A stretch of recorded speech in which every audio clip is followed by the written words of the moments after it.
Seenaa ajaa'ibaa barnoota guddaa kan of keessaa qabu. Yeroo tokko nama Afrikaa tokkotu gara Ameerikaa imale.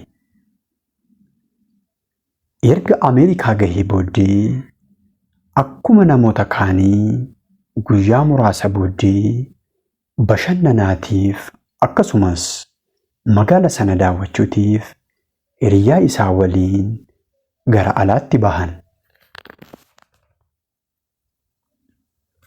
Osoo kutaawwan magaala Ameerikaa keessa asii fi achi deemee daawwatuu siidaawwan awwaalchaa baay'ee tokko bira gahan. Siidaawwan kana gubbaattis suuraawwan siidicha ibsanii fi barreeffamni gaggabaabaan waa'ee isaanii ibsus itti maxxanfamanii jiru.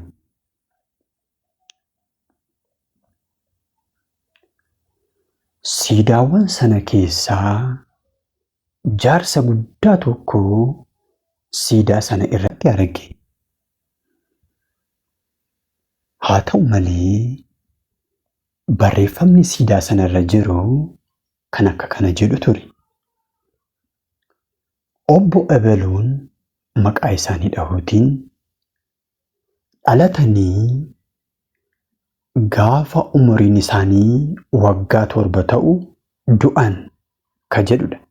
Kana jechuun dhalatanii umurii isaanii waggaa 7tti du'an jedha. Namichi Afrikaa sunis gaaffii guddaa itti ta'eeti maal jechuu akka ta'es xiinxaluuf yaale. Ol baasee gadis buusee itti yaadee homaas galuu fidnaan hiriyyaasaa sanaa ofitti waamee waan ani argaa jiru kun maal akka ta'e anaaf hubatamuu dide. Jaarsi ani suura isaanii siidaa irratti argaa jiru kun akka biyya keenyaatti yoo xiqqaate umuriin isaanii waggaa 70 fi sanaa ol ta'a. Faallaa kanaa garuu asirratti kan barraa'ee jiru waggaa 7 jedha. Maal jechuu akka ta'e naaf ibsuu dandeessaa? jedhee hiriyyaa isaa sana gaafate. Hiriyyaan isaa sunis isa ajaa'ibsiifatee ija isaa keessa ilaalaa akkas jechuun deebii kenneef. Yaa obboleessa koo,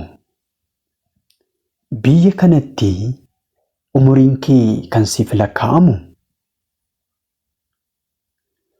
guyyaa ati garaa haadha kee keessaa baatee guutummaa umurii kee irra lafaa kanarra jiraatte osoo hin ta'in guyyaa ati itti jiraachuu kee hawaasa yookiis biyya keessa jiraattu sanaaf bu'aa buusuu eegalteeti yookaan gaafa ati seenaa dalaguu eegalte irraa kaaseeti. Akka kana yoo ta'uudhaatii baate kana jechuun osoo bu'aa tokko hawaasa keef hin buusin yookiis seenaa qabatamaa tokko hawaasa keef osoo hin buusin yoo duute garuu obbo Abaluun akkuma dhalatanitti du'an jechuun siif barreeffama jedhee deebiseefi. Inni ati argaa jirtu kunis kanaafidha.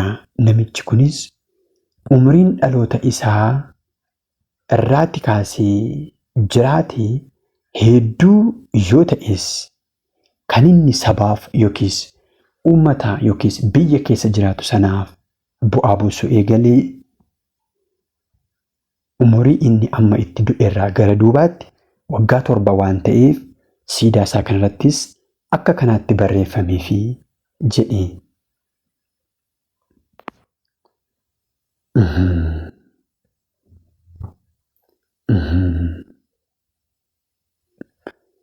Lakkaa namni kamiyyuu bu'aa tokkoyyuu osoo hin argamsiisin yoo du'e yookiis seenaa tokko maatii keessa jiraatu, naannoo keessa jiraatu, uummata keessa jiraatu, hawaasa keessa jiraatu, biyya keessa jiraatu, akkuma kanas ardii keessa jiraatuuf osoo hin buusiin pilaaneetii amma irra jirru kana yookiis biyya lafaa yookiis irra lafaa kanarraa yoo boqote yookiis yoo du'e umurii inni ergaa garaa haadha isaa keessaa bahee jiraate guutummaan isaa akkasumaan jechuudha. Ajaa'iba! Eeyyeen dhugaa baay'ee nama ajaa'iba!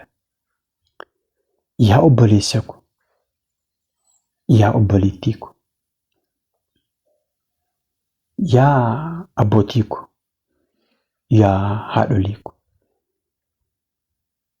eenyullee si dabalatee lakkoofsa guutuudhaaf irra lafaa kanarratti kan uumame yookiis dhala namaa amma irra lafaa jiran kanatti kan dabalame tokkollee hin jiru.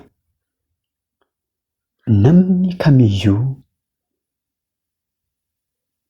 tokkoon keenya kaayyoo adda addaa kan Waaqayyo nu uumee fi ni qabna.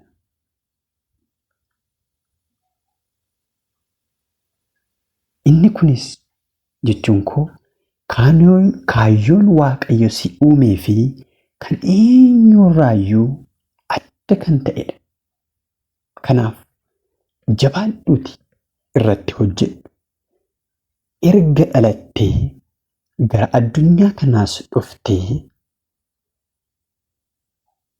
osoo hin jiraatiin hin du'iin.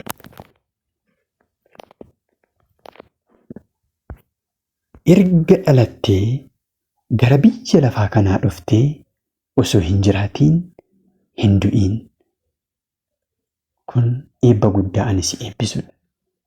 Hawwii guddaa anis siif qabudha. Seenaa dhaloota gidduutti hambaa ta'ee jiraatu. Dhaloonni kamiyyuu kan ittiin si yaadatu. Mee bareechii itti yaadii jireenya kees ilaalii waan akkamiifaa qabdaa kan ittiin guuttu madaallii. Mee waan akkamii qabdaa kan ittiin guuttu madaallii. Yaa jaallatamoo koo warra na dhageessan bifa fakkeenya Waaqayyoon uumamuu kee hin dagatiin. Inni kan si uummateef kaayyoo addaa sirraa qaba. Isa kana yaadachuun carraaquutu dirqama. Isa kana yaadachuun carraaquutu dirqama. Rakkoof furmaata kan qabu, kan kufees kan ol qabu, garaa gaarummaan guutuu hawaasnis kan jaallatu, Waaqayyoon kan sodaatu, isaafis kan hojjetu. Inni kun si haa ta'u, jireenyi kee haa rugaa'u. Mee ammayyuu dabaleen jedha. Rakkoo furmaata kan qabu, kan kufees kan ol qabu, garaa gaarummaan guutuu hawaasni isaa kan jaallatu, uumaa isaa kan sodaatu, isaafis kan hojjetu. Inni kun si haa ta'u, jireenyi kee haa rugaa'u. jireenyi kee haa urgaa, ulfaadhaa, eebbifamaa, yeroo gaariis qabaadhaa.